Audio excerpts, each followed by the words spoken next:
Hey everyone, it's theBryceisRight here. After learning official details about the PlayStation VR 2 last month, we have learned some exciting new details about the PSVR 2 on Thursday morning. The PlayStation blog was updated by Hideaki Nishino, revealing some important design and features the new controller will have. Before we get into the video, if at any point you do enjoy this video, if you would consider leaving a like, I would really appreciate it.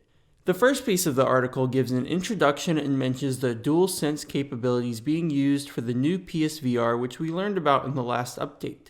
The next part of the article is where it gets exciting. The section of the article talks about the design of the controller.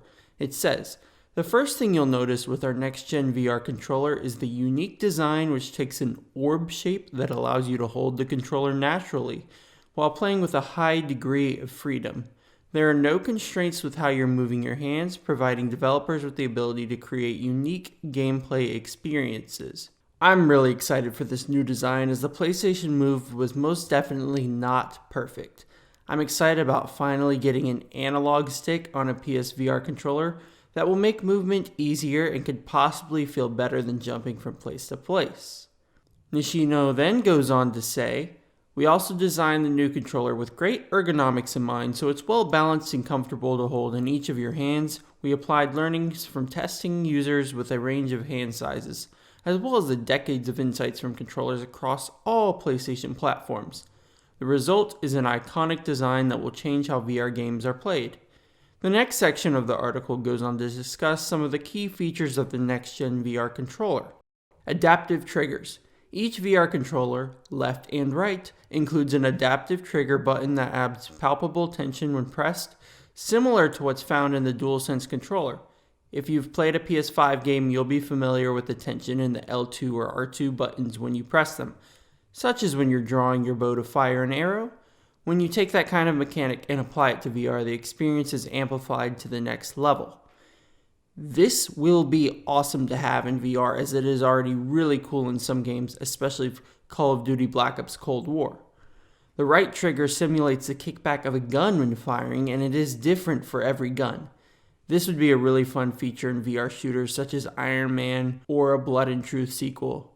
Next, he discusses haptic feedback. The new controller will have haptic feedback optimized for its form factor, making every sensation in the game world more impactful, textured, and nuanced. When you're traversing through rocky desert or trading blows in melee combat, you'll feel the difference, magnifying the extraordinary visual and audio experience that's so central to VR. Haptic feedback might have been my favorite part of the DualSense controller. Astro's Playroom magnificently showcased the capabilities of haptic feedback.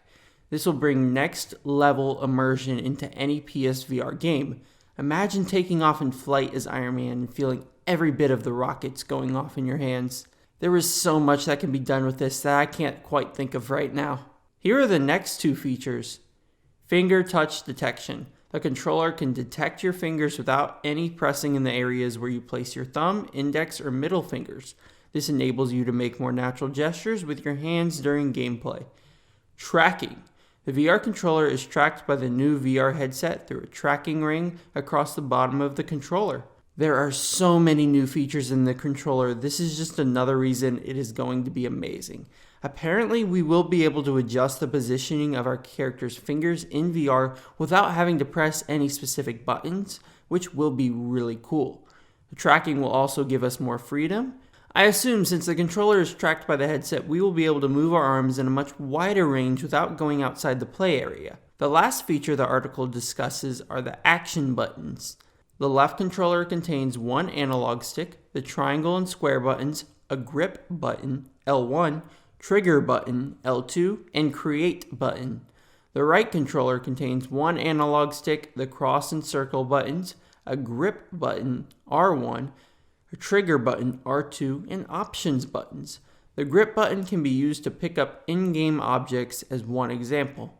This isn't a very big innovation, but I think the placing of the buttons will make for a much better experience and make the controls better. With all four buttons being on each Move controller, I would often get confused by what button does what. With only a few on each controller, it will make gameplay better and feel like a full controller. The addition of the grip button will also make gameplay less awkward. With the original VR, the grip and trigger buttons were the same. This will also allow for more freedom in how you play.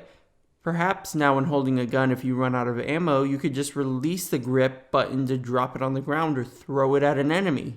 This is all of the new details that were revealed with a lot of innovations that we can be excited about. There is no doubt the next-gen PSVR will bring on a next-level sense of immersion. I'm excited to learn more about the PSVR 2 in the future. Of course, if you want to stay up to date on all things PlayStation VR, make sure to subscribe. As always, I hope you all have a great day, and I will see you in the next video.